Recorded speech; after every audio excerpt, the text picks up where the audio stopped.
ஹல்லேலூயா. தேவனை நம்பி வந்தவர்கள் வெறுங்கையாய் போவது இல்லை. ஹல்லேலூயா. போவாச நம்பி அவர் பாதத்தில் படுத்த ரூத்தையே வெறுங்கையா போவாஸ் அனுப்பல. ஒரு மனுஷனே தன்னை நம்பி வந்து தன் பாதத்தில் அமர்ந்தவர்களை வெறுங்கையாய் அனுப்ப மாட்டான் என்றால் தேவாதி தேவன் உங்களை வெறுங்கையாய் அனுப்ப மாட்டார். எத்தனை பேர் ஆமென் சொல்லுங்க. எனக்கு பாடுறதுனா ரொம்ப பிடிக்கும். பாடி பாடி தான் நான் மெசேஜ் எடுப்பேன். ஆனால் இன்னைக்கு பாட்டை நிறுத்தி கொண்டு வசனத்துக்கு நேராக போகிறேன். ஏன்னா நான் பாடுறதை என்னாலே கேட்க முடியல, உங்களாலும் கேட்க முடியாது. இப்போ நம்ம ஒரு நிமிஷம் கண்களை மூடி உங்கள் வலது கை இருதயத்தில் வச்சு வாய்களை திறந்து சொல்லி ஜெபிங்கப்பா, என் கூட பேசுங்கப்பா. ஒரு உத்தம ஜெபத்தை, உண்மையான ஜெபத்தை. நம்ம நேரத்தை போக்க இந்த இடத்துக்கு வரல, காலத்தை பிரயோஜனப்படுத்த இந்த இடத்துக்கு வந்திருக்கிறோம். என்டர்டெயின்மெண்ட்டுக்காக இந்த இடத்துக்கு வரல, ஒரு என்கவுண்டருக்காக இந்த இடத்துக்கு வந்திருக்கிறோம். இன்றைக்கு கர்த்தர் என்னை சந்திக்கணும், அவருடைய வார்த்தை என்னை சந்திக்கணும், அவருடைய ஆவி என்னை உயிர்ப்பிக்கணும். கர்த்தர் இன்றைக்கு எனக்கு ஒரு வார்த்தை, என் குடும்பத்துக்கு ஒரு வார்த்தை, என் தலைமுறைக்கு ஒரு வார்த்தை. அவருடைய சமூகத்திலிருந்து அது புறப்பட்டு வரணும்னு எல்லாரும் உதடுகளை அசைத்து செபிங்க. ஒரே நிமிஷம் அந்நிய பாஷைகளில் பேசி வாய்களை திறந்து பேசுங்க. அப்பா, உங்கள் சத்திய வசனம் என்னுடைய உள்ளத்தில் ஊடுருவி செல்லட்டும். உம்முடைய வார்த்தை விதையாக விதைக்கப்படும் பொழுது ஆண்டவரே 30 அல்ல, 60 அல்ல, 100 மடங்கு அந்த வார்த்தை என் வாழ்க்கையில் பலனை கொண்டு வரும்படி கர்த்தர் இன்றைக்கு உம்முடைய வார்த்தை எங்களை சந்திக்கட்டும், எங்களை சந்திக்கட்டும். வசனம் அபூர்வமாக இருந்த காலத்தில் சாலமோன் என்கிற சிறுவனை நீர் கையில் எடுத்தீர். இன்றைக்கும் வசனங்கள் அபூர்வமாய் இருக்கிற காலத்தில், உண்மையான வசனங்கள் அபூர்வமாய் இருக்கிற காலத்தில் சாமுவேலோடு வந்து பேசுனீங்களே, சாமுவேலே சாமுவேலேன்னு கூப்பிட்டீங்களே, இன்னைக்கு எங்கள் பேரை சொல்லி கூப்பிடுங்கப்பான்னு சொல்லுங்க. எங்கள் பேரை சொல்லி கூப்பிட்டு எங்களுக்கு ஒரு வார்த்தையை நீங்கள் கொடுக்கணும் அப்பா. எங்கள் சத்தமும் உடைய சமூகத்தை எட்டணும். இந்த இடம் பரலோகமும் பூமியும் இணைகிற இடமாக இருக்கட்டும். இன்றைக்கு பரலோகமும் பூமியும் நியூ லைஃப் ஏஜி சர்ச்சில் கைகோர்க்கட்டும். உம்மை நம்பி வந்த தேவ ஜனங்கள் திருப்தியாய் புறப்பட்டு போகட்டும்ப்பா. கர்த்தர் எங்களோடு பேசுங்க. சத்திய ஆவியானவர் வெளிப்படுங்க. உம்முடைய சித்தம் இந்த இடத்தில் காணப்படட்டும். இயேசு கிறிஸ்துவின் நாமத்தில் பிதாவே, ஆமென். ஹல்லேலூயா, ஹல்லேலூயா.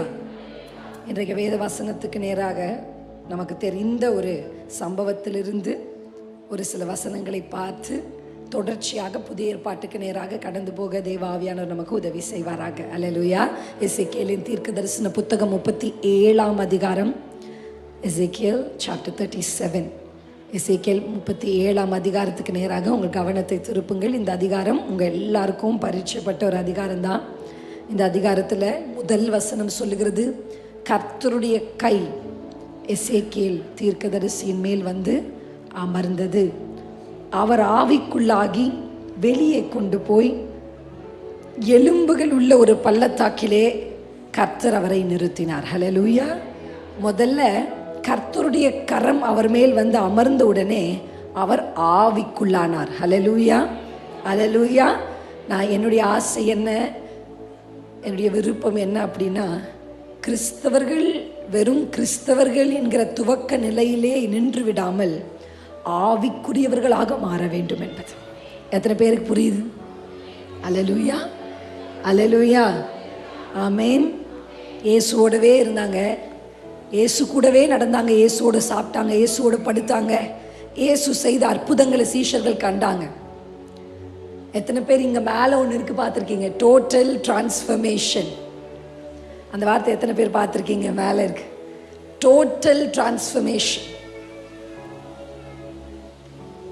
அவங்க அப்படி ஆண்டோடு நடந்தும் கூட அவங்களுக்குள்ள இன்னும் நிறைய விஷயங்கள் இருந்தது, போட்டிகள் இருந்தது, பொறாமைகள் இருந்தது. ஆண்டவர் சொல்கிற சில விஷயம் அவங்களுக்கு புரியவே இல்லை. ஆண்டவர் சொன்னார், என்ன சொன்னார்? நான் மரிப்பேன், 3ஆம் நாள் உயிர் தெழுவேன்னு சொன்னார். சொன்னதை கேட்டாங்க, சொன்னதை நம்பி இருந்தாங்கன்னா 3ஆம் நாள் அதிகாலை வேளையில் கல்லறைக்கு முன்னாடி நின்று இருக்கணுமா இல்லையா? எத்தனை பேருக்கு புரியுது? ஹல்லேலூயா. 3ஆம் நாள் அதிகாலையில் சீஷர்கள் மொத்த பேரும் கல்லறைக்கு முன்னாடி நின்று இருக்கணும். ஆண்டவர் சொன்னது அவங்களுக்கு புரிஞ்சிருந்தா. ஆனால் கர்த்தருடைய வேதம் சொல்கிறது எல்லாரும் எங்கே இருந்தாங்க? அறைக்குள்ளே இருந்தாங்க. யாருமே ஆண்டரை தேடி வரல. வந்ததே அந்த சில பெண்கள் தான். அவங்க கூட உயிர் தெழுவார்னு எதிர்பார்த்து வரல. அவங்களுக்கு புரியலை, அவங்களுக்கு விளங்கலை, அவங்களுக்குள்ள குறைவுகள் இருந்தது.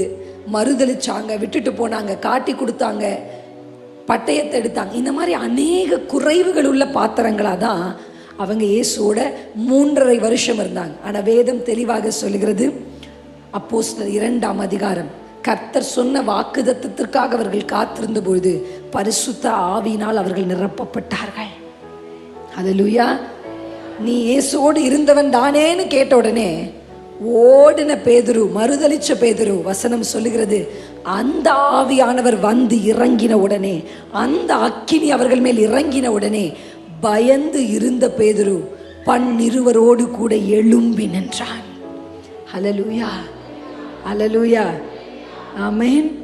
உங்க வாழ்க்கையில் உங்களை எது பயமுறுத்தினாலும், எது உங்களை கலங்க பண்ணியிருந்தாலும், உங்கள் வாழ்க்கையில் எது உங்களோடு போராடி கொண்டிருந்தாலும் ஒரே சொல்யூஷன் தான்.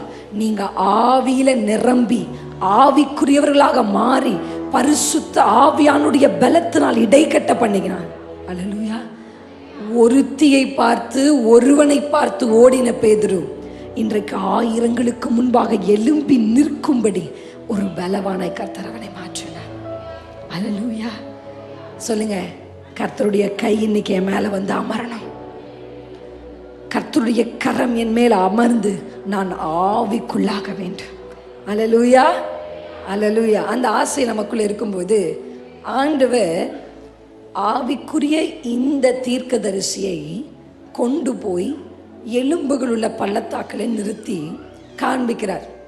காண்பிச்சு கேட்குறாரு, ஏன்பா இது உயிரடையுமா? நம்மனா என்ன சொல்லியிருப்போம், அது எப்படி உயிரடையும்? ஆனால் அவர் ரொம்ப ஞானம். எனக்கு தெரியாதுப்பா, உங்களுக்கு தான் தெரியும்.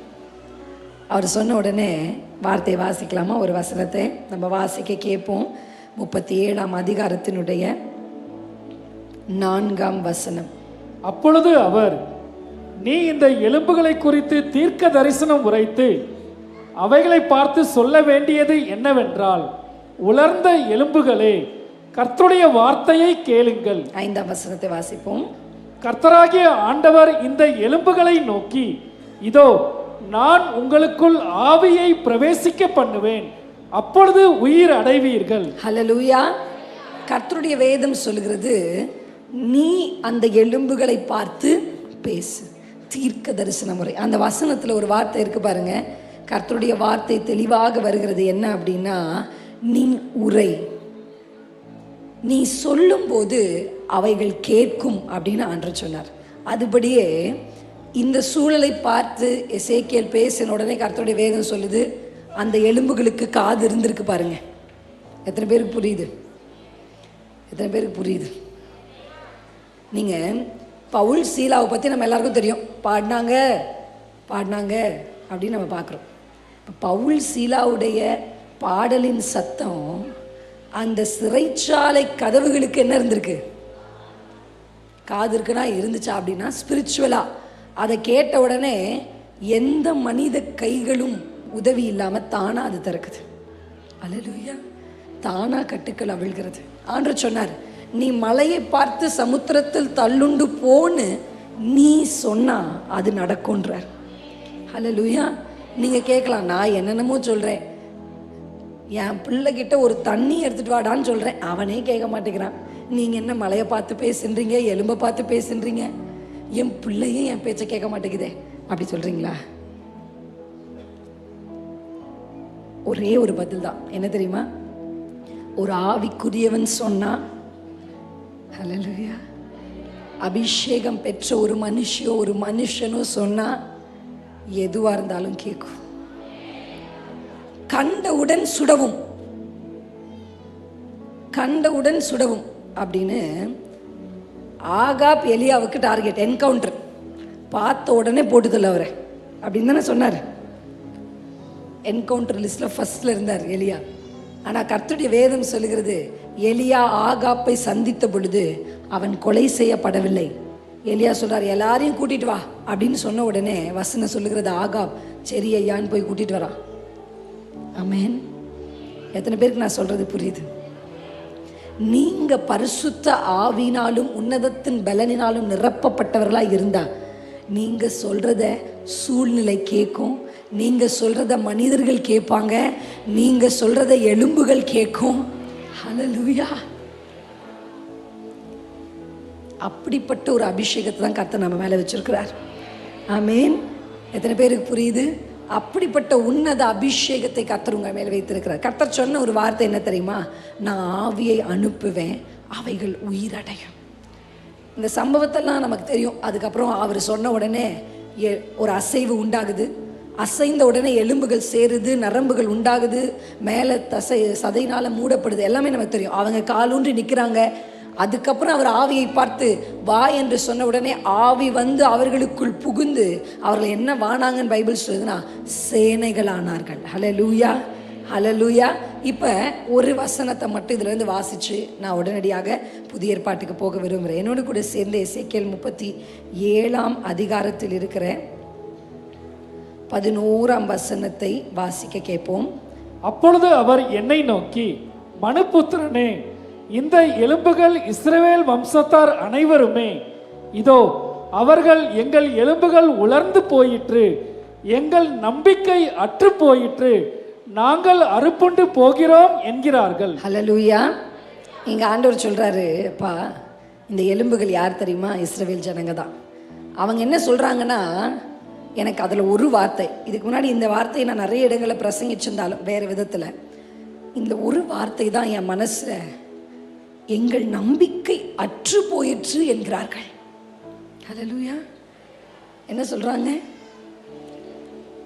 எங்க நம்பிக்கை அற்று போயிற்று, எங்க எலும்புகள் வறண்டு போயிற்று என்கிறார்கள். ஆனால் கர்த்தர் சொல்றார், அவங்க சொல்றது நடக்காது, அவங்க சொல்றது உண்மையல்ல, நான் சொல்றது தான் நடக்கும். நான் உங்களுக்கு ஒன்று சொல்கிறேன், மனிதர்கள் உங்களை பற்றி சொல்லுகிறது இல்லை, நீங்களே உங்களை பற்றி சொல்கிறீங்களே, அவ்வளோதான், கதை முடிஞ்சிச்சு, எனக்கெல்லாம் பிள்ளை பிறக்குமா, நான்லாம் எலும்பு வேணா, என் பிள்ளைங்களாம் நல்ல நிலைமைக்கு வருவாங்களா, என் வாழ்க்கையெல்லாம் மாறுமா? உங்கள் மனது எதை சொன்னாலும் நான் சொல்லுவேன், இந்த வசனம் என்ன சொல்லுதோ அதுதான் நடக்கும். தேவன் தன்னுடைய சகல பிரஸ்தாபத்தை பார்க்கிலும் இந்த பூமியில் நீங்கள் எதை பார்த்து வியந்தாலும் அந்த வியப்புகளுக்கெல்லாம் மேலான ஒரு ஆச்சரியம் என்ன தெரியுமா? இந்த வேதம் தான். இந்த உலகத்தில் இருக்கிற பயங்கரமான அதிசயங்களுக்கு முன்பாக போய் நின்று அதை நீங்க பார்த்தாலும், கர்த்தரால் படைக்கப்பட்ட மலைகள், ஆறுகள், எதை பார்த்து நீங்க வியந்தாலும் நான் உங்களை சேலஞ்ச் பண்ண முடியும், உங்க கைகளில் இருக்கிற இந்த வேதம் தான் அந்த எல்லா பிரஸ்தாபத்தை பார்க்கிலும் வியக்கத்தக்க, பிரமிக்கத்தக்க அற்புதமான ஒரு சத்திய வசனத்தை. மலை மலையா, ஊர் ஊரா போக வேண்டிய அவசியம் இல்லை. இந்த வேதம் ஆச்சரியமானது, தேனிலும் தெளித்தேனிலும் இன்பமான, விலையுயர்ந்த முத்துக்களை பார்க்கிலும் விலை ஏற பெற்ற ஒரு வேதத்தை கர்த்தர் நம்மை நம்பி கையில் கொடுத்துருக்கிறார். மனுஷன் சொல்றதை நம்புறீங்களா? மருத்துவர்கள் சொல்றதை ஒத்துக்கொள்ளுகிறீங்களா? உலகம் சொல்லுகிறபடி என் பிள்ளை இருக்கும்னு நினைக்கிறீங்களா? ஏதோ டீச்சர் சொன்னாங்கன்றதுக்காக உங்க பிள்ளை கெட்டு போயிடும் நினைக்கிறீங்களா? கர்த்தர் என்ன சொல்லுகிறார்? உலகம் சொல்லுகிற வார்த்தை உங்க காதுகளில் விழும்போது அது உங்க மனசை நொறுக்குச்சுன்னா நான் சொல்லுவேன், நீங்க ஓடி போய் கர்த்தருடைய சமூகத்தில் விழணும். அல்லேலூயா. யார் என்ன வேணாலும் சொல்லட்டும், ஆவிக்குரியவங்க சொல்றதுதான் நடக்கும், ஆவியானவர் சொல்றதுதான் நடக்கும். அல்லேலூயா. என்னை குறித்து என்னென்னமோ சொன்னாங்க, நான் பொய் சொல்றேன்னு சொன்னாங்க, எனக்கு அழைப்பில்லைன்னு சொன்னாங்க, அவங்க சொன்னதெல்லாம் நடக்கல, என் கர்த்தர் சொன்னதுதான் நடந்துச்சு. அப்பா என்ன சொல்றாருன்றதை கேட்கறதுக்கு தான் கர்த்தர் உங்களுக்கு காதுகளை கொடுத்திருக்கிறார். அல்லேலூயா. அநேக மனிதர்கள் இயேசுவுக்கு விரோதமாக என்னென்னமோ பேசினாங்க. ஊழியர்களை மாதிரி ஒரு சோர்வு வருகிறது வேற யாருக்குமே கிடையாது, ஊழியம் செய்யறவங்களுக்கு தான் தெரியும். கர்த்தருக்காக எல்லாவற்றையும் விட்டு ஊழியம் செய்யும்போது ஒரு வார்த்தை அம்பு போல வந்து இருதயத்தில் துளைத்தா எந்த ஊழியருக்கும் ஒரு சோர்வு வரும். ஆனா இயேசுவை நோக்கி பார்த்தா, இயேசு பிதாவினுடைய விரல்களினால் அற்புதங்களை செய்யும் பொழுது இவன் பெயல்செபூலினால் அற்புதங்களை செய்கிறான் என்று இயேசுவை பார்த்து சொன்னான். ஆனா வசனம் சொல்லுது, இயேசுடைய இருதயத்தை கர்த்தர் கற்பாறையை போல மாற்றினார். கண்ணாடி போல சில இருதயங்கள் இங்க இருக்கு. நானும் ஒரு காலத்துல அப்படிதான் இருந்தேன். சும்மா யாராவது இப்படி தட்டினா நொறுங்கிருவேன். ஒரு வார்த்தை என் மனசு நொறுக்கிடும். ஆனா ஆவியானவருடைய உதவியும் சத்திய வசனமும் என்னை மெருகேற்றி இன்றைக்கு கர்த்தர் என்னுடைய இருதயத்தை மனித வார்த்தைகளுக்கு, மனித சத்தத்திற்கு, எதிர்மறையான வல்லமைகளுக்கு, எதிரடையாய் பேசுகிறவர்களுக்கு விரோதமாக கர்த்தர் என் மனதை கற்பாறையை போல் மாற்றி இருக்கிறார். மனிதன் சொல்லுவது அல்ல, நாசியுள்ள மனுஷனுடைய வார்த்தைகள் அல்ல, அந்த நாசியை மனிதனுக்குள் வைத்த பிதாவாகிய தேவனும் பரிசுத்த ஆவியும் சொல்லுகிற வார்த்தையே நிலை நிற்கும்.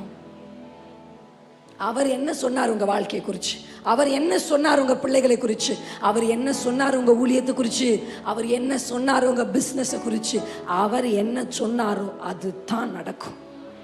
அல்லேலூயா, அல்லேலூயா. எத்தனை பேர் ஆமென்னு சொல்றீங்க? அவங்க சொல்றாங்க எங்க நம்பிக்கை அற்று போயிடுச்சு, அவங்க சொல்றாங்க என் எலும்புகள் உலர்ந்து போயிடுச்சு. ஆனா கர்த்தர் சொல்றார், இல்ல, உலர்ந்த எலும்புகளே உயிரடையுங்கள். தேவ ஆவியானவர் இன்றைக்கு நம்முடைய சபையில் இருக்கிற எல்லா உலர்ந்த எலும்புகளும், காய்ந்த எலும்புகளும், ரகபஷிகதரா நம்பிக்கையற்ற எலும்புகளையும் கர்த்தர் இன்றைக்கு சொல்லுகிறார். உன் நம்பிக்கை அற்று போச்சா?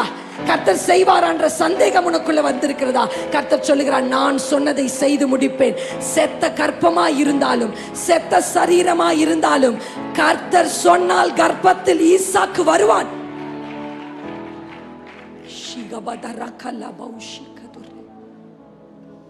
சாராலே அதை நம்பலனா கூட கர்த்தர் சொன்னது நடக்கும். அவளே நகைத்தாலும் கர்த்தர் சொன்னது நடக்கும். எத்தனை பேர் ஆமென் என்று சொல்லுகிறீர்கள்? ஆமென் என்று சொல்லுகிறேன். மனுஷ வார்த்தையை நம்பி, அந்த வார்த்தையை கேட்டு நம்பிக்கையற்ற மூலையில் அமர்ந்திருக்கிற சகோதரியே, கண்ணீரோடு ராஜாமங்களில் கலங்கி கொண்டிருக்கிற சகோதரனே, கர்த்தர் உன்னை பார்த்து சொல்லுகிறார், நான் என்ன சொன்னேன் அப்படின்றதுதான் முக்கியமே தவிர மனிதன் என்ன சொல்லுகிறான் என்பது முக்கியம் அல்ல. அல்லேலூயா, அல்லேலூயா.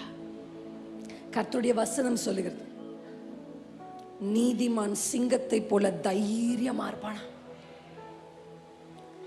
இந்த கழுகை பத்தி நம்ம பைபிள்ல வாசிக்கிறோம்ல, கர்த்தருக்கு காத்திருக்கிறவர்களோ புதுபலன் அடைந்து செட்டைகளை அடித்து உயரப்படப்பார்கள்.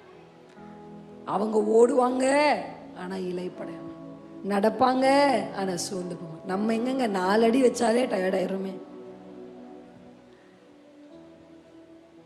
சோர்வு என்பது எல்லாருக்குள்ளும் இருக்கிற ஒரு விஷயம்தான். ஆனால் கர்த்தருடைய வசனம் சொல்லுது, என்ன சொல்லுதுன்னா, நடப்பாங்க ஆனால் சோர்ந்து போக மாட்டாங்க, ஓடுவாங்க. நான் இந்த கழுகை நேற்று நாங்கள் தங்கியிருக்கிற ஹோட்டல்லேருந்து இந்த ஸ்க்ரீன் விளக்கி இருந்துச்சு. நான் அப்படியே கொஞ்சம் நேரம் உட்காந்து அப்படியே வெளியில் எனக்கு வேடிக்கை பார்க்குறதுனா ரொம்ப பிடிக்கும். உட்காந்து பார்த்துக்கிட்டே எதையாவது யோசிச்சுட்டு இருப்பேன். அப்படி பார்த்துக்கிட்டே இருக்கும்போது ஒரு கழுகு பறக்குது. அப்படி அது எப்படி பறக்குதுன்னா, மற்ற பறவைகள் பறக்கிறது எப்படி இருக்கும்னா, இப்படின்னு தன்னுடைய சிறகை, தன்னுடைய பலத்தை பயன்படுத்தி அசைந்து பறக்கும். ஆனா நீங்க கழுகு பறந்து பார்த்துருக்கீங்களா? அது ஒரு ரெல்ம் வரைக்கும் தான் அது தன்னுடைய சிறகை அசைக்கும். அது ஒரு எல்லைக்கு மேலே போச்சுன்னா, என் கண்ணால் நேற்று நான் பார்த்தேன், அது ஒரு லெவலுக்கு மேலே போட்டதுக்கப்புறம் தன் சிறகுகளுடைய பலன் அதுக்கு தேவையில்லை, காற்றினுடைய பலன்லே அது சிறகு அசையாது, ஆனால் அது பறக்கும். எத்தனை பேருக்கு நான் சொல்றது புரியுது? உங்க பலத்தினால நீங்க பறந்த காலம் முடிவுக்கு வந்து காற்றாக ஆவியானவர் உங்களை பறக்க வைக்கிற காலம். எத்தனை பேருக்கு புரியுது? உங்க ஞானம், உங்க பணம், உங்களுக்கு இருந்த செல்வாக்கு, உங்க பின்னாடி இருந்த நபர்கள், அவர்களை நம்பி நீங்க பறந்தீங்க. ஒரு எல்லைக்கு மேல முடியாது. நான் சொல்றேன், சிறகுகளின் பலத்தினால் பறக்கிறவர்கள் ஒரு ரெல்முக்கு மேல பறக்க முடியாது. ஆனா கர்த்தருடைய பலத்தினால் பறக்கிறவர்கள், அங்க சிறகு அமைதியாயிடுது. இனி உன் பலன் தேவையில்லை, ஏன்னா இனி காற்று என்னை பறக்க செய்ய போகிற. எத்தனை பேர் ஆமைன்னு சொல்றீங்க? எத்தனை பேர் என்னோடு கூட சேர்ந்து அந்நிய பாஷைகள்ல பேசி, இனி நான் நடந்து ஓடி போதும் போதும் போதும், டயர்டானது போதும், சோர்ந்து போனது போதும், மன சஞ்சலங்கள் மன சோர்வுகள் போதும். ஜெபம் டயர்ட் ஆயிடுச்சு, நற்கிரியைகள் செய்து சோர்ந்து போயிட்டீங்க, ஜெபிச்சு ஜெபிச்சு சோர்ந்து போயிட்டீங்க, உங்க சொந்த முயற்சியில சிறக அடிச்சு அடிச்சு நீங்க சோர்ந்து போயிட்டீங்க. இந்த காற்றின் உதவியோடு பறந்து கொண்டிருக்கிற கழுகை நீங்க எப்ப பார்த்தாலும் அது உங்களுக்கு ஒரு செய்தி சொல்லுது. என்ன சொல்லுது தெரியுமா? சிறகினுடைய அசைவுகள் தேவையில்லை, கர்த்தர் என்னை ஏந்தினார். நிக்கோதேமு என்கிற ஒரு வேத பண்டிதர் வந்து இயேசுவோடு பேசுறார். அப்ப ஆண்டவர் அவருக்கு விளக்கத்தை சொல்லிட்டே வர்றார். அப்ப ஆண்டவர் ஒரு வார்த்தையை சொல்றார், ஆவியில் பிறக்கிற வேண்டும். அல்லேலூயா. ஒரு மனுஷன் பரலோக ராஜ்யத்தில் பிரவேசிக்கணும்னா ஒன்று தண்ணீரிலும் ஆவியிலும் என்ன பண்ணும்? மறுபடியும் பிறக்கணும். அவர் கேட்குறாரு, எப்படி முடியும்? நான் மறுபடியும் சுருங்கி அம்மாவுடைய கர்ப்பத்துக்குள்ளே போய் நான் எப்படி வெளியே வர முடியும் அப்படின்னு கேட்குறார். ஆண்டவர் அதை விளக்கி கொண்டே வரும்போது அவர் சொல்லுகிற வார்த்தை என்ன தெரியுமா? ஆவிக்குரியவனை கர்த்தர் காற்றோடு ஒப்பிடுகிறார். எதோடு ஒப்பிடுகிறார்? காற்று. அது போகிற இடம் உனக்கு தெரியாது, அது வர்ற இடம் உனக்கு தெரியாது. ஆமென். ஆனா அந்த காற்றினுடைய விளைவுகள் உனக்கு தெரியும். எத்தனை பேருக்கு புரியுது நான் சொல்றது? சென்னையில் தான் இருக்கோம். நான் ஒரு காலத்தில் சென்னையில் இருந்தேன் வேலைக்காக. அப்போ சென்னையில் நான் வேலை செய்யும் போது வர்தான்னு ஒரு புயல் வந்துச்சு. ஞாபகம் இருக்கா? பல புயல்கள் வர்றதுனால நீங்கள் மறந்துருப்பீங்க, இருந்தாலும் ஒரு சில பேருக்கு ஞாபகம் இருக்கும். அந்த புயல் சமயத்தில் நான் இங்கே தான் வேலை செஞ்சேன். காற்று கண்ணுக்கு தெரியல, புயல் கண்ணுக்கு தெரியல. ஆனால் என் ஹாஸ்டல்லேருந்து நான் பார்த்துட்ருக்கேன், ஒரு தென்னை மரத்தை யாரோ அதனுடைய தலையை பிடிச்சி இப்படி இப்படி இப்படி இப்படி சுற்றுற மாதிரி இருக்குது. காற்று தெரியல, ஆனால் அந்த காற்று செய்கிறதை என் கண்ணு பார்க்குது. அபிஷேகம் பெற்றவங்களும் அப்படிதான், ஆவிக்குரியவங்களும் அப்படிதான். பார்க்க ஒன்றும் பெரிய ஆள் மாதிரி இருக்க மாட்டாங்க, பார்க்க ரொம்ப சிம்பிளாக இருப்பாங்க. எத்தனை பேருக்கு புரியுது? அவங்கள பார்த்தா இவங்க தானே, இவங்க என்ன பெருசாக செஞ்சிட போகிறாங்க? சிங்காசனத்தில் இருக்கிற ராஜாவே ராஜாவுடைய திட்டங்களையே மருத்துவச்சிகள் தவிடுபடி ஆக்கினாங்க. எத்தனை பேருக்கு புரியுது? இவங்கெல்லாம் சாதாரண, இவங்கெல்லாம் என்ன பண்ணிடுவாங்க அப்படின்னு நினைக்கிறவர்களை கொண்டுதான் கர்த்தர் பெரிய காரியங்களை செய்கிறாங்க. ஹல்லேலூயா. கர்த்தர் அப்படிப்பட்ட ஒரு உன்னத அபிஷேகத்தை உங்க மேல வச்சிருக்கிறார். நீங்க உங்க பலத்தினால போராடி முயற்சி செய்யறது முடிவுக்கு வந்து தேவ ஆவியினால கர்த்தர் உங்களை கொண்டு போக விரும்புகிறார். அல்லேலூயா. உங்க வாழ்க்கையில பரிசுத்த ஆவியானவர் செய்கிற விளைவுகளை பார்ப்பீங்க. ஆமென். பரிசுத்த ஆவியானவர் கொடுக்கிற சுகத்தை நீங்க அனுபவிப்பீங்க. பரிசுத்த ஆவியானவரால் வருகிற விடுதலையை நீங்க அனுபவிப்பீங்க. பரிசுத்த ஆவியானவரால் வருகிற பெரிய தெய்வ சமாதானத்தை உங்கள் வாழ்க்கையில நீங்க அனுபவிப்பீங்க. கஷ்டப்பட்டு ஜெபிக்கிறீங்க, 10 நிமிஷத்துக்கு மேல ஜெபம் ஓட மாட்டேங்குது. ஆனா இன்றைக்கு உங்களுக்கு நேராக தீர்க்க தரிசனமாக தேவனுடைய வார்த்தை வருகிறது. இனி 3 மணி நேர ஜெபம் உங்களுக்கு நிமிஷ ஜெபம் மாதிரி இருக்க போகுது. ஏன்னா நீங்க உங்க சிறகை அசைக்க போறதில்ல, காற்று உங்களை அப்படியே தேவ ஆவியானவர் உங்களை ஜெபிக்க வைக்க போகிறார். அல்லேலூயா, அல்லேலூயா. தேவனுடைய வார்த்தையை நம்பாத 10 பேர் தான் அந்த ஏனாக்கின் புத்திரரை பார்த்து பயப்படணும். கர்த்தருடைய வார்த்தையை நம்புகிற காலேபுக்கும் யோசுவாவுக்கும் நல்லா புரிஞ்சுக்கோங்க, தாவீதுக்கு ஒரு கோலியாத்து தான், ஆனா காலேபுக்கு மொத்த பயலும் கோலியாத் தான். காலேபுக்கு கர்த்தர் வாக்கு பண்ண மலைநாடு முழுவதும் யார் இருந்தாங்கன்னா ஏனாக்கின் புத்திரர்கள் இருந்தாங்க. ஒரு கோலியாத்துல அவர் ஜெயிச்சு மீந்த ஒரு கோலியாத் தான் தாவீது ஜெயிச்சார். எத்தனை பேருக்கு புரியுது? ஆமென். ரட்சிக்கப்பட்டு இயேசு அண்டை வந்ததுக்கு அப்புறம் சரி சரி போங்க போங்க அப்படின்னு பிசாசு விட மாட்டான், பின்தொடருவான். எத்தனை பேருக்கு புரியுது? நீங்க அந்த கோலியாத்துக்களை ஜெயிக்கணும். அல்லேலூயா.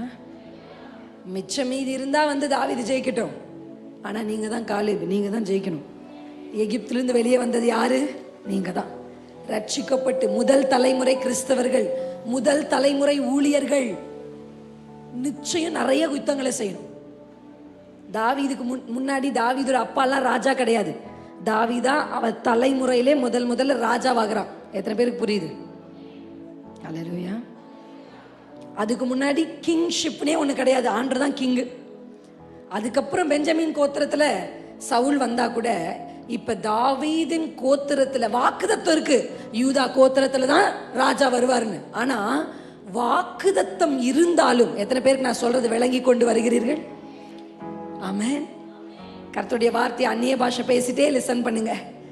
பேசும்போதே அப்படியே பாஷைகளை பேசிக்கொண்டு உள்வாங்குங்க. அப்படியே ஜெபத்தை செய்யுங்க. கர்த்தருடைய வேதம் சொல்லுகிறது, முதல்ல அந்த ராஜாவாகணும். வாக்குதத்தம் இருந்துச்சு தாவீது கிட்ட, அபிஷேகம் இருந்தது தாவீது கிட்ட. ஆனா தாவீது பல யுத்தங்களை செய்ய வேண்டியதா இருந்துச்சு. நான் சொல்றேன், சோர்ந்து போகாதீங்க.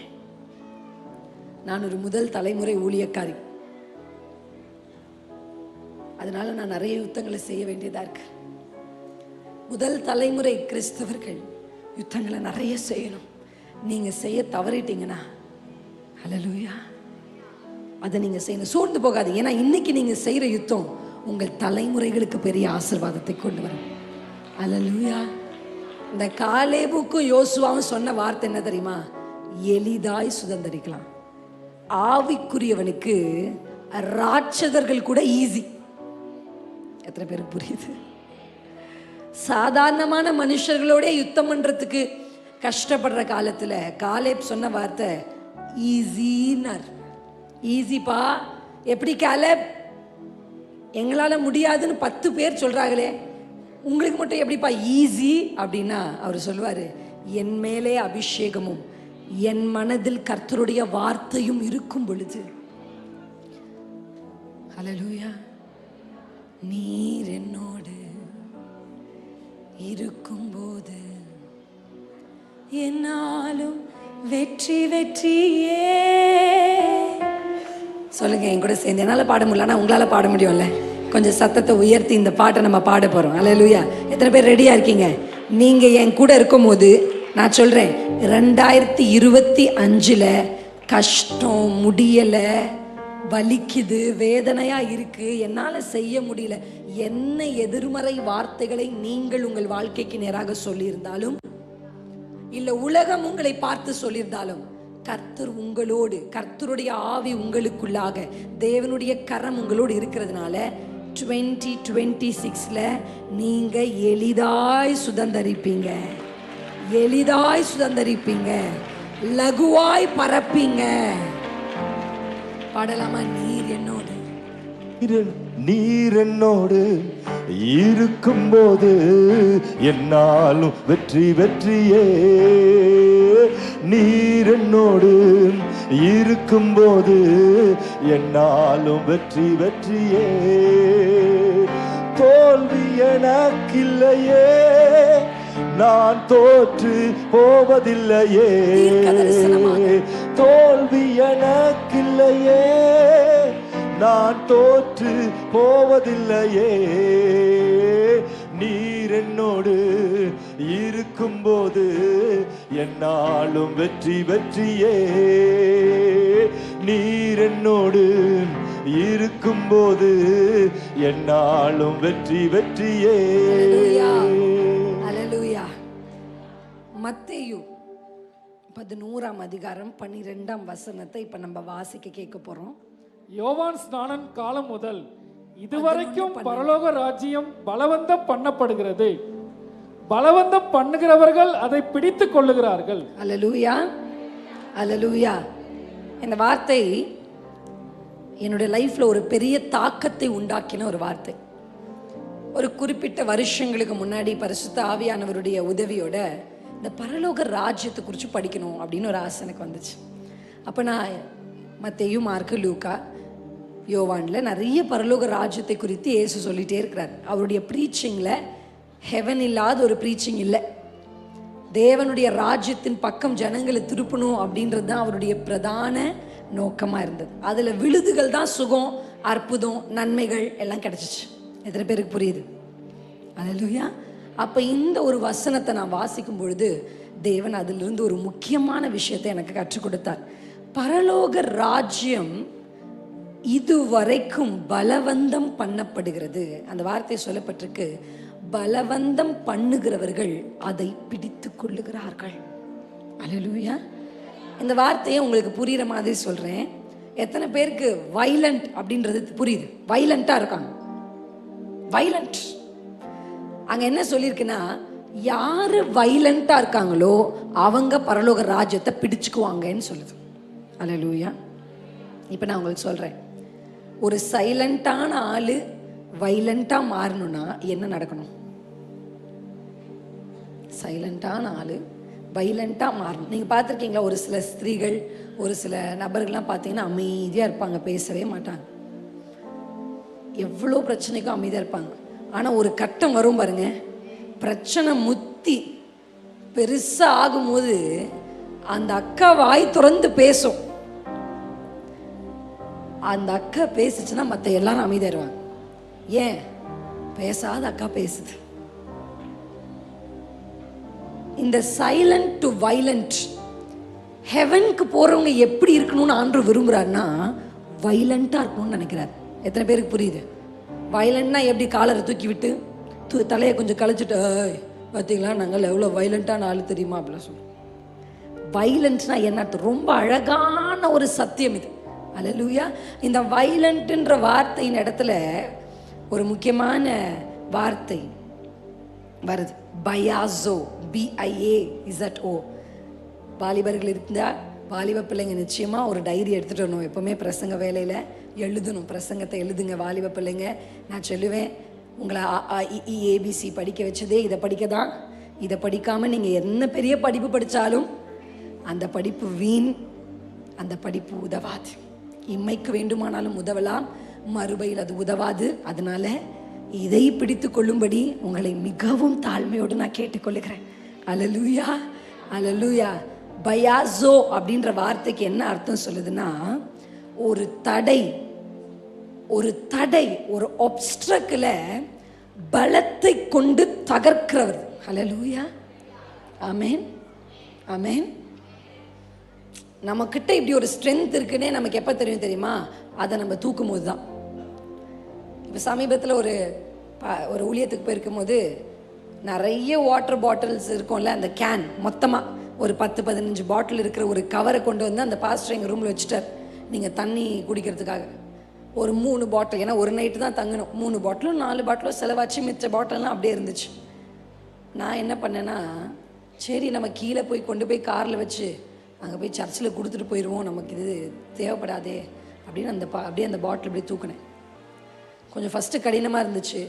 அப்புறம் தூக்கி எடுத்துகிட்டு இறங்க ஆரம்பிச்சிட்டேன். என் கணவர் ஓடி வராரு, என்னத்துக்கு நீ இதெல்லாம் தூக்கிட்டு இருக்க அப்படின்னு. எனக்கு இத்தனை பாட்டிலை தூக்க முடியுன்றதே எப்போ தெரிஞ்சிச்சுன்னா, நான் அதை தூக்கும் போது தான் தெரிஞ்சிச்சு. நம்மக்கிட்ட ஒரு பவர் இருக்குன்னு நமக்கே தெரியாது. அது எப்போ தெரியும் தெரியுமா? எப்போ அந்த பவர் வெளியே வரும்னா, தடைகளை நம்ம சந்திக்கும் போது தான். எத்தனை பேருக்கு நான் சொல்கிறது புரியுது? இவ்வளோ பவர்ஃபுல்லான ஜபம் உங்கள் வாயிலேருந்து எப்போ வந்துச்சு தெரியுமா?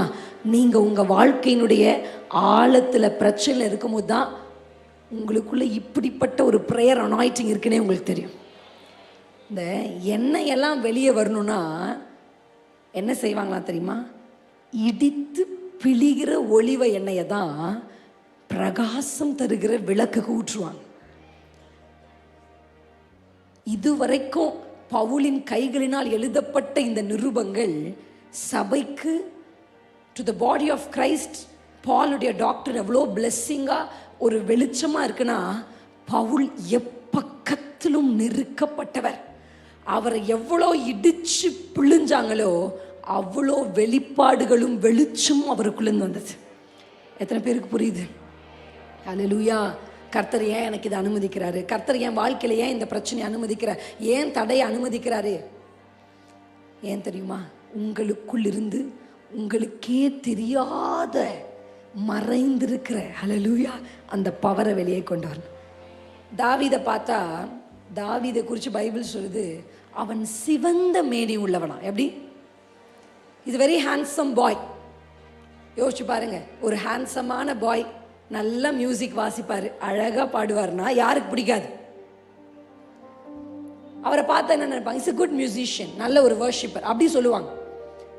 ஆனால் ஒரு விசை சிங்கம் வந்தபோது தான், he is not just a musician but he is a warrior அப்படின்றது டேவிடுக்கே தெரிஞ்சிருக்கும். எத்தனை பேருக்கு புரியுது நான் சொல்றது? அல்லேலூயா. ஏதோ சாதாரணமா இசைக்கருவிகளை வாசிச்சு ஆடு மேய்ச்சிக்கிட்டு பாடிக்கிட்டு இருக்க பாட்டுக்காரனா இல்ல. அல்லேலூயா. அதுக்கு மேல நான் ஒரு பராக்கிரமசாலி என்கிற அந்த டைமென்ஷன் ஆஃப் டேவிட் எப்ப வெளியே வந்ததுன்னா, சிங்கம் வந்த பொழுதுதான், கரடி வந்த பொழுதுதான். உங்க வாழ்க்கையில கர்த்தர் அனுமதித்து வந்த எந்த புயலும், எந்த போராட்டமும், எந்த வியாதியும், எந்த மனிதர்களும் உங்களுக்குள்ளவே கர்த்தர் ஒளித்து வைத்திருந்த ஒரு பராக்கிரமசாலியை, ஒரு வயலண்ட் ஸ்பிரிட்டை உங்களுக்குள்ள வெளியே கொண்டு வரதா கர்த்தர் அதை அனுமதித்தார். ஹல்லேலூயா. பரலோக ராஜ்யம் போகணும்னு நினைச்ச உடனே ஒவ்வொரு கதவா பேதுருக்கு திறந்த மாதிரி நமக்கு திறக்காது. நீங்க பாருங்க, நீங்க ஜெபிக்கணும்னு நினைச்சாதான் 10 வருஷம் எட்டியே பார்க்காத நம்ம அத்தை வீட்டு கதவை தட்டும். நீங்க வசனத்தை கேட்டுட்டு 3 மணி நேரம் நான் உட்கார்ந்த இடத்துல இருந்து எழாம ஜெபிக்க போறேன் நீங்க முடிவு பண்ணும்போது தான் சொந்தக்காரெல்லாம் வீட்டுக்கு வந்துருவாங்க. பார்த்துருக்கீங்களா? தடைகள் வரும், தடைகளை தாண்டுகணும். ஹல்லேலூயா. தடைகளை தாண்டிடுவேன். நம்ம பாடின பாட்டுல தடைகளை நான் தாண்டுவேன். வயலன்னா உங்களுக்கு புரியுற மாதிரி ஒரு சம்பவத்தை வந்து உங்களுக்கு சொல்ல விரும்புகிறேன். வயலன்னா யார் தெரியுமா? ஒரு குஷ்டரோகிய, ஒரு பால்சி, அவரை கொண்டு வராங்க. கொண்டு வந்து இயேசுவினுடைய கரத்தினால இவருக்கு சுகத்தை கொடுக்கணும், சுகத்தை பெற்று கொடுக்கணும்னு 4 பேர் கூட்டிட்டு வராங்க. கூட்டிட்டு வர்ற அவங்க பார்த்த காரியம் என்னன்னா, அந்த வீடு முழுக்க ஜனங்கள் உள்ள போகிறதுக்கு வாய்ப்பே. இப்ப இது வாய்ப்பே இல்லைன்னு உடனே சரி சரி வா, அதான் வாய்ப்பு இல்லைல்ல, வீடு போய் சேருவோம், வா வா உனக்கு கொடுத்து வச்சது அவ்வளவுதான் அப்படின்னு தூக்கிட்டு போல. அல்லேலூயா.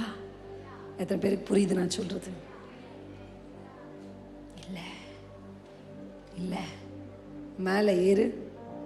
இந்த சோசன் ஒரு சீரீஸ் இருக்கு, பார்த்துருக்கீங்களா யாராவது இங்க இருக்கிறவங்க? அது இங்கிலீஷ்ல இருக்கும், அது ஒரு அப்ளிகேஷன், தி சோசன் அப்படின்னு இருக்கும். அதில் இந்த சம்பவத்தை படமாக்கியிருப்பாங்க. அந்த சம்பவத்தை நீங்கள் பாருங்கள், யூடியூப்பில் இருக்கும். அதை நீங்கள் பார்த்தீங்கன்னா அப்படியே அதை பார்க்கும்போது கூஸ் பம்ப்ஸ்ன்னு சொல்லுவாங்க. அது எப்படி தமிழில் என்னது, ஒரு புல்லரிச்சிருச்சு எனக்கு. அந்த மியூசிக்கும் அந்த ஃப்ரெண்ட்ஸ் ஏறுறதும் அதை அப்படியே பிரித்து அவங்கள இறக்குறதும் அந்த அந்த பேக்ரவுண்ட் மியூசிக்கோடு பார்க்கும்போது பா வாவ். யார் தெரியுமா அவங்க? பலவந்தம் பண்ணுறவங்க. ஜனம் இருக்குது, எல்லாம் கூட்டமாக இருக்கிறாங்க அப்படின்னு திரும்பி போல, பெற்று கொள்ளுகிறவரை நான் ஏறுவேன், கூரையை பிரிப்பேன், இறக்குவேன். ஹல்லேலூயா ஹல்லேலூயா. அவங்க இறக்குனது யாரை தெரியுமா? அவனுக்கு வந்த வியாதியினுடைய நோக்கம், அந்த வியாதியினுடைய காரணம் என்னன்னா, பாவம் செஞ்சிருக்கான் அவன். ஏன்னா பைபிள் அப்படிதான் சொல்லுது, உன் பாவம் உனக்கு. ஒவ்வொரு வியாதிக்கும் ஒவ்வொரு காரணம், ஒவ்வொரு சூழலுக்கும் ஒவ்வொரு காரணம் இருக்கு. அப்ப அந்த இடத்துல வாசிக்கும் போது கர்த்தர் அவன் பாவத்தை மன்னித்தார். எப்படி அதை செஞ்சார்னா, பலவந்தம் பண்ணுகிறவர்கள். நான் சொல்றேன், பிள்ளை மாறல, கணவர் மாறல, இவங்க மாறல, அவங்க மாறல, ஜெபிச்சு பார்த்தேன்னு விட்டுறாதீங்க. பலவந்தம் பண்ணுங்க, பலவந்தம் பண்ணுங்க. அவங்க பாவங்களை மன்னிச்சு, அவங்க குடியை மாற்றி, அவங்க வேசித்தனத்தின் ஆவிலிருந்து அவங்களை விடுதலையாக்கி, அவங்க முரட்டாட்டமுள்ள இருதயத்தை அவர்களுக்குள்ள மாற்றி, நீங்க பண்ணுகிற பலவந்தத்தினாலே அவர்களுக்கு ஒரு பெரிய விடுதலையை கட்டவிழ்க்க என் கர்த்தாதி கர்த்தராலே ஆகும். பலவந்தம் பண்ணணும். அல்லேலூயா அல்லேலூயா. வீடு பூட்டி இருக்குன்னு திருப்பி போறதில்லை. பலவந்தம் பண்ணுகிறவர்கள் யார் தெரியுமா? பூட்டி இருக்கும், அடைச்சு இருக்கும், எரிகோ நிற்கும், யோர்தான் நிற்கும். பலவந்தம் பண்ணணும். வசனம் அப்படிப்பட்டவர்கள் தான் பரலோக ராஜ்யத்தை பிடித்து கொள்ள முடியும். இன்னைக்கு ஆண்டருக்கு எப்படிப்பட்ட பீப்புள் தேவை தெரியுமா? சூழ்நிலைகளை பார்த்தோன்னே, ஓ அப்படியா அப்படியா, சரி சரி, ஏலி உன் பசங்க மோசமா பண்றாங்கப்பா அப்படின்னு சொன்னா, சரி சரி கர்த்தர் பார்த்துக்குவார் அப்படின்ட்டார் ஏலி. அல்லேலூயா. இல்லையே, போய் அப்பாவுடைய பாதத்தை பிடிச்சு, ஆண்டவரே என் பிள்ளைகளை ஒரு அடி போட்டாகிலும் கொண்டு வந்து உங்க காலில் விட்டுருங்கப்பா, என் பிள்ளைங்க இப்படி அழிஞ்சு போக கூடாதுன்னு பிடிச்சிருக்கணும். இல்லை, ஏலி பலவந்தம் பண்ணல. நீ வரக்கூடாது, உதிர போக்கு இருக்கிற ஒரு ஸ்திரீ சமுதாயத்துக்கு நடுவில் வரக்கூடாது, அதான் சமுதாயம் சொல்லுச்சு. ஆனா அவளோ இல்ல, சமுதாயம் அவளுக்கு வைத்த தடை, அவள் சரீரம் அவளுக்கு வைத்த தடை. இதையெல்லாம் தாண்டி பலவந்தம் பண்ணி நெருங்கி இருந்த கூட்டத்துக்கு நடுவில் ஒரு வழியை உண்டாக்கி, நான் சொல்லும் போது அப்படியே கற்பனை பண்ணி பாருங்க, கூட்டமா இருக்குன்னு திரும்பி போயிருக்கலாம்ல, கூட்டமா இருக்கே அவரையே நெருக்கிட்டு இருக்காங்களே திரும்பி போயிருக்கலாம்ல, ஏன் நீ போகல? பலவந்தம் பண்ணினால் அந்த சுகத்திற்காக அந்த கூட்டத்துக்கு நடுவுல வரா, நெருக்கத்துக்கு நடுவுல வரா, ஜனங்களை விலக்கி விட்டு வருகிறா. அவ கண் முழுவதும் இயேசுவையே பார்த்துட்டு இருக்கு, சுத்தி இருக்கிற எந்த நபரையும் அவ பார்க்கல, இயேசுவையே பார்க்கறா. நெருக்கம் இருக்கு, போராட்டம் இருக்கு, இடிக்கிறாங்க, குத்துறாங்க, எல்லாவற்றையும் தாண்டி பலவந்தம் பண்ணி கொண்டு போய் அவர் வஸ்திரத்தை பிடித்த உடனே வல்லமை புறப்பட்டது. பலவந்தம் பண்ணு, ஜெபத்தில் பலவந்தம் பண்ணு, உபவாசத்தில் பலவந்தம் பண்ணு, நீ எடுத்த பிரதிஷ்டையில் பலவந்தமாயிரு. தடை வந்தாதான் உங்களுக்குள்ள இருக்கிற பவரே உங்களுக்கு தெரியும். அந்த சிங்கத்தை கர்த்தர் அனுமதித்தது உனக்குள் இருக்கிற ஒரு பராக்கிரசாய வெளியே கொண்டு வர. இந்த போராட்டங்களை கர்த்தர் அனுமதித்தது உனக்குள் இருக்கிற ஒரு சுத்தமான ஒரு எண்ணெயை வெளியே கொண்டு வர. எப்பக்கத்திலும் நாங்க நெருக்கப்பட்டது ஒடுங்கி போறதுக்கு இல்ல, ஒளி கொடுக்கிறதுக்கு. ஹல்லேலூயா. எத்தனை பேருக்கு புரியுது நான் சொல்றது? ஏன் எனக்கு மட்டும் போராட்டம் நினைச்சீங்களா? ஏன் எனக்கு விரோதமா மட்டும் பேசுறாங்க? நான் நன்மை செஞ்சு எனக்கு தீமை செய்றாங்களே, நான் நேசிச்சு என்னை வெறுக்கிறாங்களே, ஏன்? ஏன் தெரியுமா? உங்களுக்குள் இருந்து ஒரு விசேஷித்த அபிஷேகத்தை இன்னைக்கு உங்களுக்குள்ள இருந்து வெளிவர போற அந்த எண்ணெய் உங்க தலைமுறை தலைமுறை தலைமுறை தலைமுறைக்கு வெளிச்சத்தை கொண்டு வரப்போம். என்னைக்கோ யாக்கோபு ஒரு கிணறு தோண்டினாராம். எங்க? ஆதி ஆகமத்துல தோன்றாரு அவர் கிணறு. ஆனா வசனம் என்ன சொல்லுகிறது தெரியுமா? ஆதி ஆகமத்தில் அவர் தோண்டின அந்த கிணறுக்கு அருகில் தான் யோவான் 4ஆம் அதிகாரத்தில் இயேசு வந்து நிற்கிறார். நான் அந்த சம்பவத்தை குறித்து சமீபத்தில் சமாரிய ஸ்திரியை குறித்தும் தேவனுடைய ஈவை குறித்தும் ஒரு பெண்கள் கூட்டத்தில் பேசிக்கிறதுக்காக தியானிச்சுட்டு இருந்தேன். அதை படிக்கும்போது நான் யோசித்தேன், என்னைக்கோ யாக்கோபு தோண்டின கிணறு. நீங்க பாருங்க, சாலமோன் கட்டின ஆலயம் இடிக்கப்பட்டுருச்சு. ஆமா தானே? அதுக்கப்புறம் வந்து சாலமோன் கட்டினது. ஆலயங்கள் இடிக்கப்பட்டதுங்க, ஆனா துறவு அப்படியே இருக்கு. எத்தனை போராட்டம் வந்தோம், எத்தனை யுத்தங்கள் வந்தோம், எத்தனை ராஜாக்கள் படையெடுத்தோம், எவ்வளவு மாற்றம் யாக்கோபு தோன்றினது அது வரைக்கும் இருந்திருக்கும்னு யோசிச்சு பாருங்க. இத்தனை வருஷத்திலும் இந்த துறவு தாக்கு பிடிச்சு நின்று இருக்கு. துறவு என்பது, கிணறு என்பது, தண்ணீர் என்பது அபிஷேகத்துக்கு அடையாளம். அல்லேலூயா, அல்லேலூயா. எத்தனை பேருக்கு புரியுது நான் சொல்றது? ஆமென். இன்னைக்கு நீங்க கஷ்டப்பட்டு ஆவிக்குரிய இன்வெஸ்ட்மெண்ட்ஸ் நீங்க செய்யும் போது தலைமுறை தலைமுறையா, தலைமுறை தலைமுறை, இன்னைக்கு நம்ம சேர்த்து வைக்கிறது 2 தலைமுறையை தாண்டுமா? 3 தலைமுறை. ஆனா நீங்க ஆவியில செய்கிற, நீங்க பண்ணுகிற அந்த ஜெபம், ஆவிக்குரிய மனுஷனா இந்த சமுதாயத்தில் நீங்க வாழ்ற வாழ்க்கை, பரிசுத்த ஆவியில் நிரம்பி நீங்க சொல்லுகிற அந்த வார்த்தை. நான் சொல்லியிருக்கிறேன் முன்னாடி என்னுடைய பிரசங்கத்துல, இன்னைக்கு ஒரு மனுஷன், ஆவிக்குரிய மனுஷன் இங்க உட்கார்ந்து ஜெபிச்சா, ஒரு மனுஷன் இங்க உட்கார்ந்து ஜெபிச்சா, வார்த்தை எங்க போய் வெயிட் பண்ணுனா, ஏசாயாவினால் உரைக்கப்பட்டது நிறைவேறும்படி இயேசு இப்படி செய்தார். ஏசாயா செத்து போவாருங்க, ஆனா ஏசாயா சொன்ன வார்த்தை செத்து போகாது. எத்தனை பேருக்கு புரியுது நான் சொல்றது? That's the power of a word. வார்த்தை இருந்தாதான் மாம்சமாகும். பிசிக்கல் வேர்ல்ட்ல நீங்க எதையாகிலும் ஒன்றை பெற்றுக்கொள்ளணும்னா ஸ்பிரிச்சுவல் வேர்ல்ட்ல வார்த்தை வரணும். Word will only become flesh. Hallelujah. Amen. அதனாலதான் வார்த்தையை வாசிக்கணும். நான் சொல்லுவேன், சில வசனங்கள்லாம் பைபிளை இப்படி உட்காந்து பார்த்து வாசிக்கிறது, முணுமுணுன்னு வாசிக்க கூடாது. சில வசனங்களை வாய் திறந்து வாசிக்கணும். ஹல்லேலூயா. நான் சொல்லுவேன், ஏதாவது சகோதரிகள் ரொம்ப கஷ்டமா இருக்குன்னா இப்படி தூக்கி பிடிச்சு, பைபிளை தூக்கி பிடிச்சு சத்தமிட்டு வாசிங்க. ஹல்லேலூயா. சத்தமிட்டு வாசிக்கணும். எழும்பி நின்று வாசிங்கன்னு சொல்லுவேன். நான் சில நேரத்தில் சோர்ந்து போனேன்னா பைபிள் இப்படி தூக்கி பிடிச்சு எலும்பி நின்று என் அறையே கேட்குற மாதிரி வசனத்தை சத்தமா வாசிப்பேன். என் இயேசு சொன்னார், அப்போஸ்தலரை எடுத்து வாசி, சத்தமா வாசின்னு ஒரு தடவை கர்த்தரோட பேசினார். அங்க எப்படி இருந்தது தெரியுமா? நான் கர்த்தருடைய சுவிசேஷத்திற்காக கட்டப்படுவதற்கு மாத்திரமல்ல, நான் மறைப்பதற்கும் ஆயத்தமாய் இருக்கிறேன் என்று வாசி. முதல்ல முணுமுணுன்னு வாசிச்சேன். ஆண்டவர் சொன்ன சத்தமா வாசி. முதல்ல முட்டி போட்டு வாசிச்சேன். எலும்பி நின்று வேதத்தை தூக்கி பிடிச்சு சொன்னேன், கர்த்தருக்காக எதையும் செய்வதற்கு நான் ஆயத்தமா இருக்கிறேன். அன்னைக்கு என் அறையில நான் செஞ்ச பிரதிஷ்டை, அந்த ரங்கத்தில் பார்க்கிற உங்கள் பிதா தாமே வெளியரங்கமாய் உங்களை பலனளிப்பா. எழுந்து நிற்போமா என் கூட சேர்ந்து? அந்த ரங்கத்தில் நீங்க என்ன செய்றீங்க? மறைவில் நீங்க என்ன செய்றீங்க? வார்த்தை அனுப்பணும், வார்த்தை அனுப்பணும், பலவந்தம் பண்ணணும். மனுஷர் சொல்ற வார்த்தை அல்ல, உங்க வார்த்தையை பலவந்தம் பண்ணி அனுப்புங்க. எதிர்மறையான சூழல்கள் என்னை அழிப்பதற்காக அல்ல, என்னை பலவானாய் மாற்றுவதற்காக, என்னை பராக்கிரமசாலியாய் நிறுத்துவதற்காக. நல்ல ஒரே நிமிஷம் அந்நிய பாஷைகள்ல மதுரே நல்ல கொஞ்சம் சத்தத்தை உயர்த்தி பேசலாமா? ஒரே நிமிடம் எடுத்துக்கொள்ளலாம். ஒரே நிமிடம் அசைய வேண்டாம். இருக்கிற இடத்துல கைகளை தட்டியோ கைகளை உயர்த்தியோ கைகளை அசைச்சோ முழங்கால் படினுமோ, எப்படி உங்களுக்கு கர்த்தரை உயர்த்தணும்னு தோணுதோ நல்லா உங்க சத்தம் உங்க காதுகள்ல விழுற மாதிரி நிறுத்தாம பேசுங்க, நிறுத்தாம பேசுங்க. அந்நிய பாஷை பேசுகிறவன் தனக்குத்தானே பக்தி விருத்தி உண்டாக பேசுகிறான். The one who speaks in tongues strengthens himself. நீங்களே உங்களை பலப்படுத்தணும்னா அதுக்கு ஒரு வழி அந்நிய பாஷை. நீங்களே உங்களை கட்டணும்னா அதுக்கு ஒரு வழி அந்நிய பாஷை. பேசுங்க, வாய்களை திறந்து பலவந்தம் பண்ணு, பலவந்தம் பண்ணு. ஏலியே ஏலியே அசதியா இருக்காத, அசதியா இருக்காத.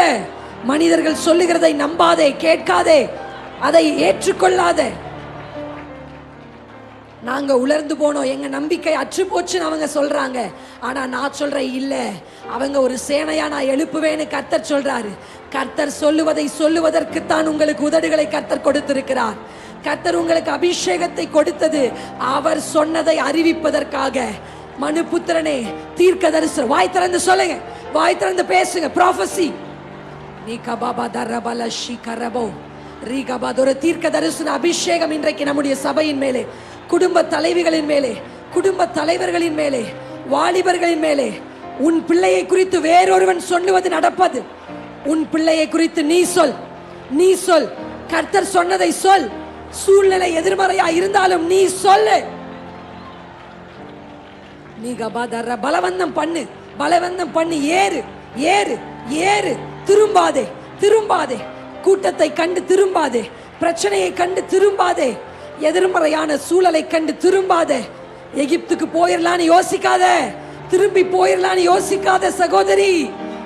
ரீகா பாபா பாஷிகா என்ன கிடைச்சிச்சு, நம்ம போயிருவோம், நம்ம போயிருவோம்னு யோசிக்கிறீங்களா? கர்த்தர் சொல்றார், இல்ல, பலவந்தம் பண்ணு. பலவந்தம் பண்ணுகிறவர்கள் அதை பிடித்துக் கொள்ளுவார்கள்.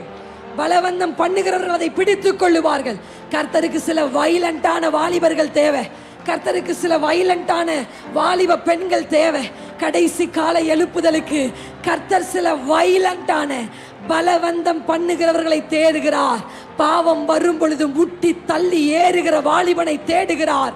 அசுத்தம் வரும் பொழுது முட்டி தள்ளி ஏறுகிற வாலிபனை தேடுகிறார்.